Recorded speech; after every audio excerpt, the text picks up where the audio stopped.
નમસ્તે.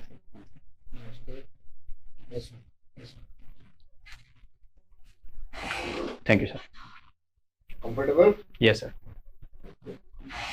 So, starting with your code, introduce yourself. Sir મારો code 011 છે. મેં વર્ષ 2020માં જુનાગઢ એગ્રીકલ્ચર યુનિવર્સિટી ખાતેથી મારું અંડર ગ્રેજ્યુએશન પૂર્ણ કરેલ છે. ત્યારબાદ જીવીકેએમઆરઆઈ સંચાલિત 10 ગામ દીઠ ફરતા પશુ દવાખાનામાં પશુ ચિકિત્સક તરીકે કામ કરેલું અને હાલ હું ડિપાર્ટમેન્ટ ઓફ વેટનરી સર્જરી અને રેડિયોલોજી સરદાર કૃષિનગર કામધેનુ યુનિવર્સિટી ખાતે માસ્ટર્સ કરી રહ્યો છું. કયા સેમેસ્ટરમાં તો? સર હું 3rd સેમેસ્ટરમાં છું.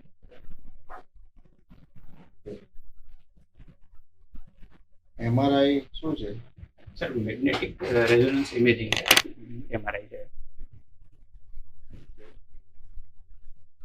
તો અત્યારે શા માટે ન્યૂઝમાં હતું? સર રિસેન્ટલી વિશ્વ લેવલે કંઈક મોટું અચીવમેન્ટ થયું? માફ કરશો સર પણ નજીકના સમયની એ ઘટના મને યાદ નથી. છેલ્લા મહિનાભરમાં, 2 મહિનામાં? માફ કરશો સર પણ એના વિશેનો મને ખ્યાલ નથી હાલ. ડોપલર એટલે શું?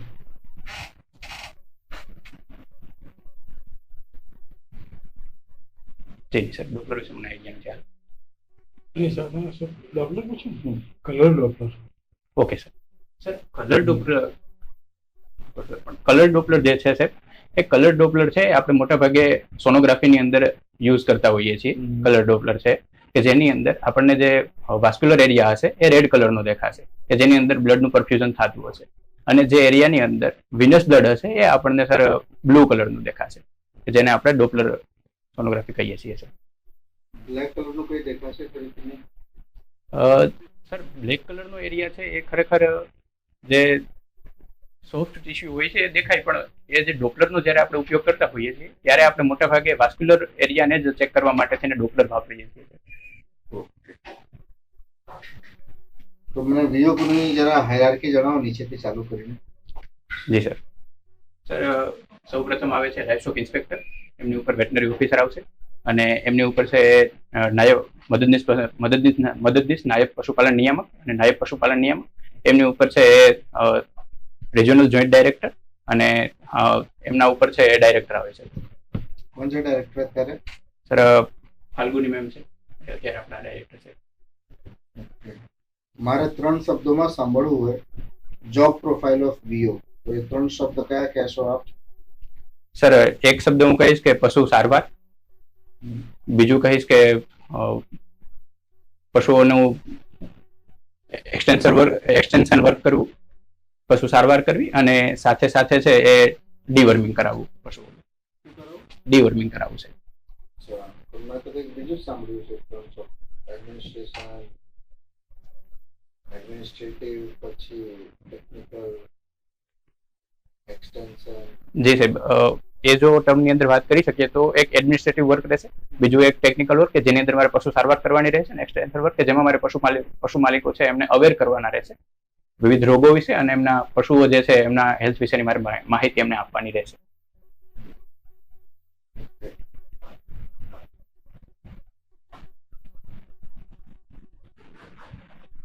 આજે ગાયોને ટેગિંગ કરવામાં આવે છે ઓળખ આપવા માટે, એ પ્રોજેક્ટનો કેટલો ફાયદો થયો છે? સર એમનો ફાયદો છે એ આપણને ટૂંકા ગાળામાં મળશે અને લાંબા ગાળાની અંદર સાહેબ આપણને એનો ફાયદો મળશે. કારણ કે જ્યારે આપણી પાસે એમનો ડેટાબેઝ છે તો ત્યારે આપણે લોંગ ટર્મ જે પ્લાનિંગ કરવાનું છે એની અંદર એ ખૂબ જ હેલ્પફુલ થવાનું છે અને ટૂંકા ગાળાની અંદર છે સાહેબ એ આપણને જે તે પશુની ઓળખ આપશે જેથી કરીને આજે જે બીજા અમુક પ્રશ્નો છે એનું સોલ્યુશન લઈ આવવામાં આપણને મદદ કરશે. ઇમરજન્સી માટે નંબર કયો છે? સાહેબ 1962 છે ઇમરજન્સી માટે નંબર. 1962. અને મેક્સિમમ કેસીસ કયા પ્રકારના જોવા મળે છે આપના એરિયામાં? સાહેબ હું ફરતા પશુ દવાખાનાની અંદર જે કામ કરતો હતો એની અંદર મને મોટા ભાગે છે એ ગાય ભેંસની અંદર છે એ વિવિધ રોગો જેવા કે મસ્ટાઇટિસ છે, કિટોસિસ છે, મિલ્ક ફીવર છે વગેરે જેવા રોગો છે સાહેબ જોવા મળતા હતા. નાના બાળકને આપણે ગાયનું દૂધ કેમ આપીએ છીએ?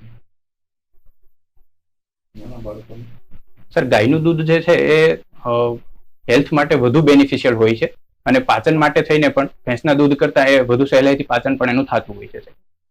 એ તો બધા નોર્મલ લોકો બહાર કહેતા છે, આપ વેટ ડોક્ટર છો, મારે એમના તે આપણા જોડે થોડું આમ ડિટેલ ટેકનિકલ વાત જોઈએ. જી સર. સર ફેટનું પ્રમાણ જે છે એ પણ ગાયના દૂધની અંદર છે ભેંસના દૂધ કરતા ઓછું હોય છે. એક એ પણ બેનિફિટ છે કે જેના કારણે આપણે બાળકોને આપતા હોઈએ છીએ. ઓકે, ચાલો 4 મિલ્ક આપું તમને. કેમલ મિલ્ક, ગોટ મિલ્ક, કાઉ અને બફેલો. આ ચારમાં સૌથી ઓછું ફેટ કન્ટેન્ટ કોનું?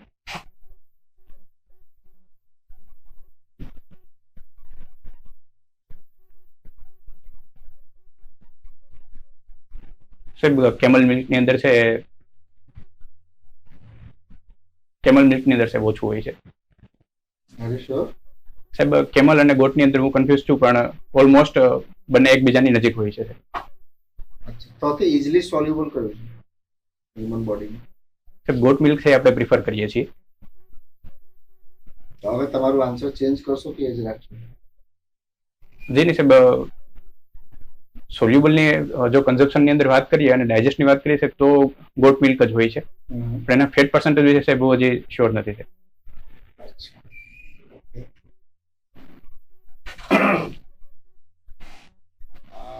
કામધેનુ આયોગ, રાષ્ટ્રીય કામધેનુ આયોગ અને રાષ્ટ્રીય ગોકુળ મિશન, આ બે વચ્ચે શું તફાવત છે?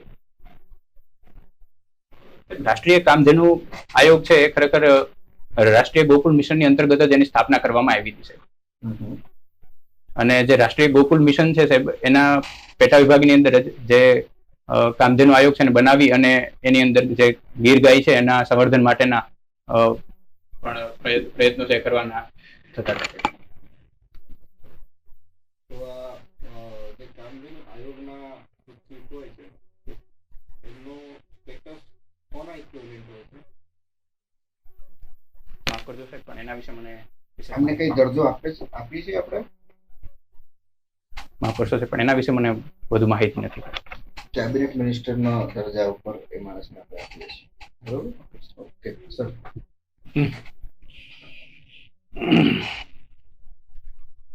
You are doing PG in surgery. Yes sir. Then you must be knowing about the necropsy. Necropsy એટલે શું? સાહેબ નેક્રોપ્સી એટલે કે પોસ્ટમોર્ટમ કરવું સાહેબ. જી સાહેબ, એનિમલ પોસ્ટમોર્ટમ કરવું એને આપણે નેક્રોપ્સી કહીએ. કોની પર કરી શકાય? Postmortem is done on died animal સાહેબ. Yes sir. અને લાઈવ એનિમલમાંથી કંઈક આપણે કશું લેવું હોય તો એને શું કહેવાય? ટિશ્યુ આપણે એને આપણે સાહેબ બાયોપ્સી કહીએ છીએ. કીમોથેરાપી ફાર્માકોલોજીકલ ટર્મ છે કીમોથેરાપી, તો એ શું છે? સર કેમોથેરાપીની અંદર આપણે વિવિધ એજન્ટનો ઉપયોગ કરતા હોઈએ છીએ કે જેના દ્વારા જે કોઈ પણ ડિઝીઝનું પોઝિટિવ એજન્ટ છે એને આપણે દૂર કરવાનો પ્રયત્ન કરતા હોઈએ છીએ. જેમ કે કોઈ બેક્ટેરિયલ ડિઝીઝ છે સાહેબ તો એને દૂર કરવા માટે થઈને એન્ટીબાયોટિક આપીશું સાહેબ, તો એ પણ એક કેમોથેરાપીનો જ ભાગ ગણાશે. ઘણા જ છે. It is selective toxicity to the causing organism. સોસાયટીની અંદર કીમોથેરાપી છે તો એનું શું મિનિંગ છે? સાહેબ સોસાયટીની અંદર જે કેમોથેરાપીનો મિનિંગ છે એ કેન્સરને લગતો છે કે કેન્સરની અંદર આપણે એને દૂર કરવા માટે છે અને કેમોથેરાપિક એજન્ટ છે એ આપીએ છીએ અને કેન્સરને દૂર કરવાનો પ્રયત્ન થતા હોય છે. તો જાનવરમાં જે કેટલ છે એમાં કયો most commonly seen cancer? Sir squamous cell carcinoma છે એ મોસ્ટ કોમનલી જોવા મળતું હોય છે. What is meiosis and mitosis? Cell division કે છે એવું છે ને? Yes sir.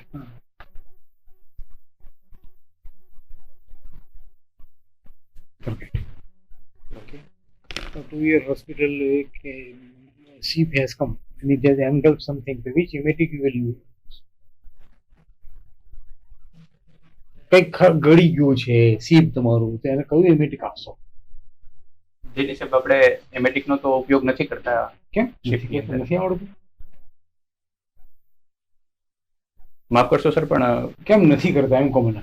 સાહેબ જ્યારે આપણે એમેટિક્સનો ઉપયોગ કરીએ છીએ તો એનું રીગર્જિટેટ થવાની શક્યતાઓ રહેલી હોય છે સાહેબ એમાં. એટલા માટે થઈને આપણે ઉપયોગ નથી કરતા સાહેબ એનો. એ રીઝન છે કે બીજું કોઈ રીઝન છે?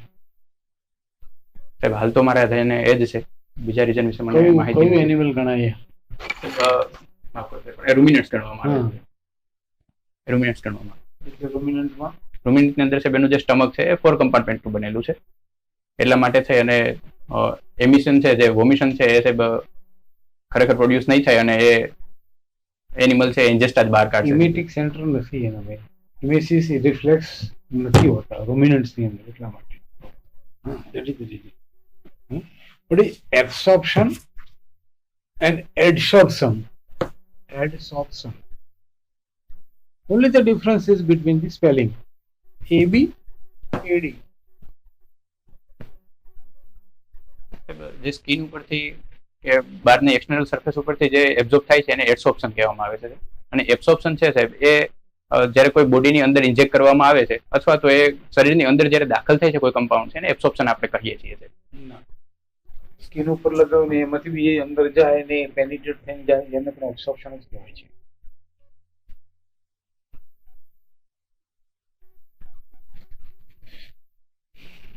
માફ કરશો સાહેબ, તો મને એના વિશે વધારે ખ્યાલ નથી. You know, charcoal, જી sir. for which purpose it is used? Sir charcoal is used in toxicity cases. What it do? Charcoal છે એ બાઇન્ડ કરી જશે જે ટોક્સિન હશે એની સાથે, ટોક્સિન બાઇન્ડર તરીકે આપણે એનો યુઝ કરતા હોઈએ છીએ. એ બાઇન્ડિંગ ને શું કહેવાય? સર એ એડસોર્પ્શન કહેવાય. હા, એ એડસોર્પ્શન ABKD. ડી સાહેબ. એને adsorption. Yes sir, it's That adsorption. makes the compound unabsorbable. Yes sir. એટલે એને absorption ન થાય એટલે માટે. Even if it is applied on the skin, then also only it will make a film. No, it will not be absorbed. So what is liniment and what is ointment? માફ કરશો સાહેબ, પણ એના વિશે ચોક્કસ આઈડિયા નથી સાહેબ મને. Now many times we read the abbreviation LA. Yes sir. What are the different full forms or meaning of LA as far as our veterinary is concerned? Huh? કદાચ બીજે ઘણા હોઈ શકે, મને ખબર નથી.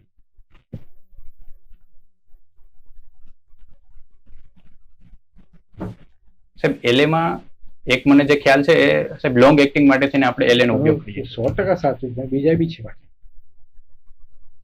સાહેબ, તો એના વિશે મને ખ્યાલ નથી. સર્જરીમાં આવે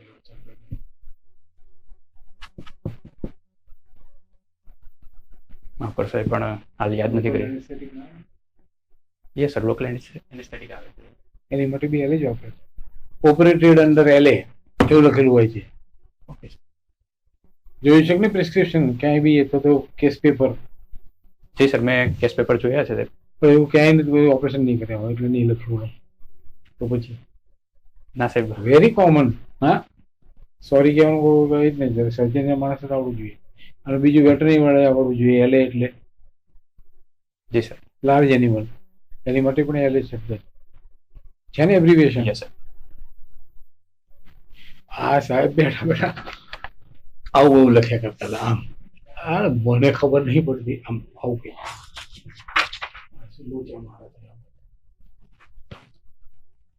સર એ આરએક્સ છે સાહેબ. એ આપણે પશુને છે જ્યારે પ્રિસ્ક્રિપ્શન લખતા હોઈએ છીએ ત્યારે સુપરસ્ક્રિપ્શન તરીકે આરએક્સ નો ઉપયોગ કરતા હોઈએ છીએ કે આ લેવું, અથવા તો બીજો એક મિનિંગ એવો પણ છે સાહેબ કે જે ભગવાન છે ને આપણે એવું કહેતા હોઈએ છીએ કે આ પશુ છે એનું સારું થાય એમ. ધ્યાન રાખજો, હું તો ભૂલો કર્યા કરું છું, ભગવાન તું એનું ધ્યાન રાખજે, હું તો જે ભૂલો કરું એવું તો થયું ને, ત્યારે આપણે ધાર્મિક થઈ ગયા આપણે. જી સાહેબ, પણ જે બે વાતો અત્યારે હાલમાં આપણે you are right. Yes sir. Take ધાવ વોક, એનું ધ્યાન રાખજે. આપણે ભગવાનના મનોમન પ્રાર્થના કરીએ છીએ. Yes sir. તો પ્રિસ્ક્રિપ્શન ક્યારે પૂર્ણ થાય? when the prescription is being completed, can be called as completed prescription. હવે પૂરું થઈ ગયું. જ્યારે આપણે એનું સિગ્નેચર આપણે કરી દઈએ છીએ ત્યારે પ્રિસ્ક્રિપ્શન પૂર્ણ થાય છે.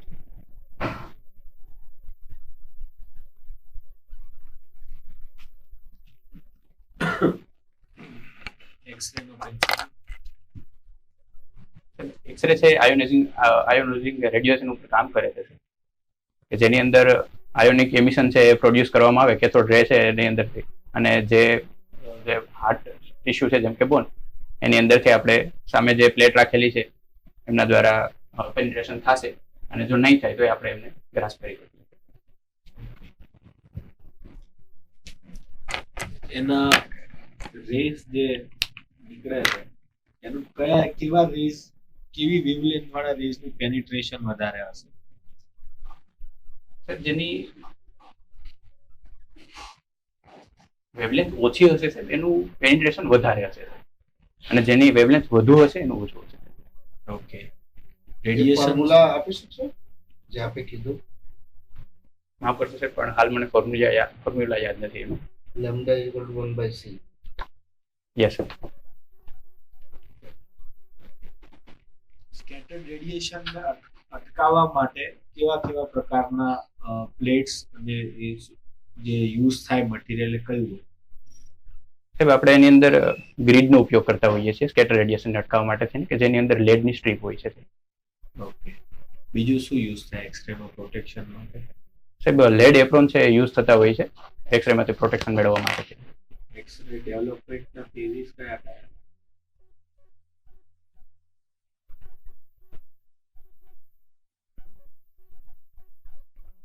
માફ કરશો સાહેબ, પણ અત્યારે હાલ હું કેસેટને યાદ નથી કરી શકતો. સર્જરીમાં તમે ટ્રાન્ક્વિલાઇઝેશન અને સિડેશન એ બંનેમાં શું ફરક છે? સર સેડેટિવ છે એની અંદર માઇલ્ડ ડિગ્રી ઓફ સિનિયસ ડિપ્રેશન હોય છે.